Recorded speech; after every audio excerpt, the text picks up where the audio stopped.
अच्छा, कभी सोचा है कि हमारे देश में सरकार चलाता कौन है? जाहिर है जवाब होगा प्रधानमंत्री या फिर मुख्यमंत्री। लेकिन क्या हो अगर ये कहा जाए कि असली सरकार तो गांव में बसती है, जिसे वहीं के लोग चलाते हैं।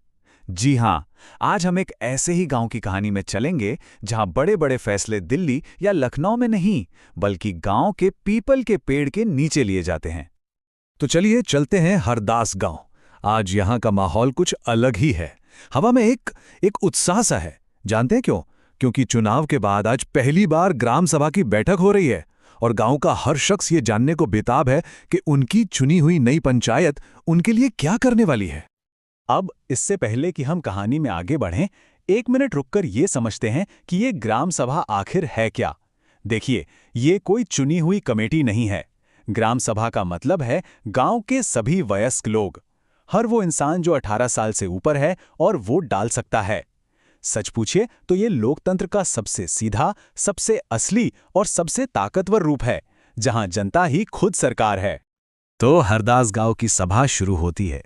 सरपंच और पंच मंच पर हैं और वो सबसे पहले सड़क की मरम्मत पर हुए खर्च का हिसाब किताब दे रहे हैं। लेकिन असली मुद्दे, असली सवाल तो अभी उठने बाकी थे। तभी भीड़ में से एक आवाज आती है। ये तिजियां हैं और उनकी आवाज में पूरे गांव का सबसे बड़ा दर्द और सबसे बड़ी परेशानी साफ झलक रही है, पानी की किल्लत। वो बताती हैं कि कैसे हैंडपंप का पानी नीचे चला गया है और गांव की औरतों को हर रोज 3-3 किलोमीटर चलकर सुरु नदी से पानी लाना पड़ता है। सोचिए जरा, ये सिर्फ एक काम नहीं, ये उनके हर दिन का सबसे मुश्किल संघर्ष है। और बस यहीं से लोकतंत्र की खूबसूरती सामने आती है। कुछ लोग कहते हैं कि सुरु नदी से पाइपलाइन बिछा दो, जो बहुत महंगा सौदा है। कुछ का सुझाव है कि हैंडपंप को और गहरा कर दो, जो कि बस एक अस्थायी जुगाड़ है। लेकिन तभी अनवर नाम का एक व्यक्ति खड़ा होता है और एक ऐसा समाधान देता है जो समस्या की जड़ पर काम करता है। वाटरशेड प्रोग्राम, मतलब पानी को बहकर जाने मत दो, उसे पेड़ लगाकर, छोटे छोटे चेक डैम और तालाब बनाकर गांव में ही रोको। ये सिर्फ पानी का हल नहीं, बल्कि भविष्य के लिए एक बहुत बड़ा निवेश था। पानी की समस्या पर तो बात हो गई, लेकिन सभा का अगला एजेंडा वो और भी ज्यादा गंभीर और कह सकते हैं कि विस्फोटक था। अब गरीबी रेखा से नीचे, यानी बीपीएल वाले परिवारों की लिस्ट को मंजूरी मिलनी थी और यहीं से माहौल गरमाना शुरू हो जाता है। जैसे ही सरपंच एक एक करके बीपीएल लिस्ट से नाम पढ़ना शुरू करते हैं, लोगों के बीच एक अजीब सी कानाफूसी शुरू हो जाती है। एक नाम आता है नटवर का। अरे वही नटवर जिसने पिछले हफ्ते ही नई कलर टीवी खरीदी है। बस ये एक चिंगारी थी और सबको समझ आ गया कि इस लिस्ट में कुछ तो बहुत बड़ी गड़बड़ है। तभी सरोज नाम की एक महिला खड़ी होती है। उसकी आवाज में डर नहीं, बल्कि सच्चाई की ताकत है।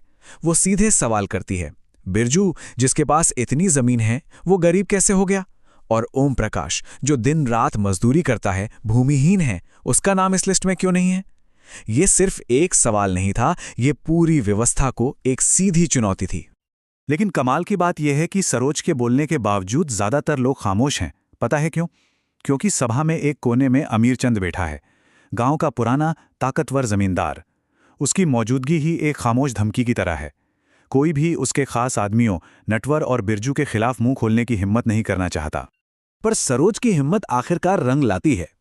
लोगों का दबाव बढ़ता देखकर सरपंच को वादा करना पड़ता है कि हाँ, ओम प्रकाश के परिवार की आमदनी की फिर से जांच होगी और अगर वो हकदार है तो उसका नाम लिस्ट में जरूर शामिल किया जाएगा। ये एक छोटी सी जीत थी, पर इसने ये साबित कर दिया कि एक अकेली पर सच्ची आवाज में कितनी ताकत होती है। वो पूरे सिस्टम को जवाबदेह बना सकती है। ग्राम सभा की ये जो खुली बहस हुई, इसके बाद अब बारी थी ग्राम पंचायत की औपचारिक बैठक की। अब वक्त था इन सारी चर्चाओं को ठोस फैसलों में बदलने का। और पंचायत की बैठक में ग्राम सभा की आवाज साफ साफ सुनाई दी। पानी की समस्या के लिए 2 तरफा एक्शन प्लान बना। पहला, फौरी राहत के लिए 2 हैंडपंप गहरे किए जाएंगे और एक कुआं साफ होगा। और दूसरा, स्थायी समाधान के लिए अनवर के सुझाव पर अमल होगा। पंचायत ब्लॉक डेवलपमेंट ऑफिसर से मिलकर वाटरशेड योजना के बारे में पूरी जानकारी जुटाएगी। देखिए, हरदास गांव की ये जो पंचायत है, ये अकेले काम नहीं करती। ये एक बहुत बड़े और मजबूत सिस्टम का हिस्सा है, जिसे हम और आप पंचायती राज के नाम से जानते हैं। तो चलिए अब जरा इस पूरे ढांचे को समझते हैं कि ये काम कैसे करता है। इस पूरे सिस्टम को ना एक 3 मंजिला इमारत की तरह समझिए। इसकी नींव यानी सबसे पहली और सबसे जरूरी मंजिल है ग्राम पंचायत, जो हर गांव के लिए काम करती है।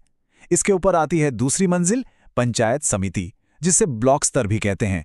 ये कई ग्राम पंचायतों को मिलाकर बनती है। और सबसे ऊपर है जिला परिषद, जो पूरे जिले के विकास की योजनाएं देखती हैं। तो ये ग्राम पंचायत करती क्या है? इसके काम बहुत सीधे और जरूरी होते हैं।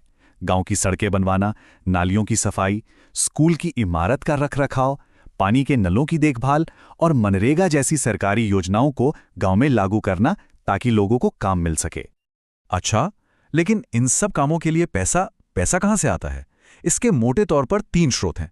पहला, गांव के घरों और बाजारों पर लगने वाला छोटा मोटा टैक्स। दूसरा, और यह सबसे बड़ा हिस्सा है, सरकारी योजनाओं के लिए ऊपर से यानी पंचायत समिति और जिला परिषद से आने वाला फंड।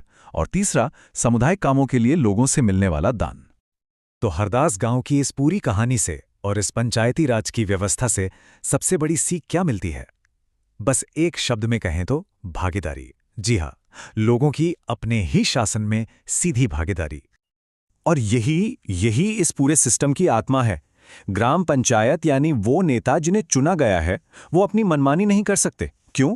क्योंकि उन्हें ग्राम सभा को यानी गांव के आम लोगों को हर काम का जवाब देना ही होगा। ग्राम सभा एक पहरेदार की तरह है, जो ये पक्का करती है कि ताकत हमेशा जनता के प्रति जवाबदेह बनी रहे।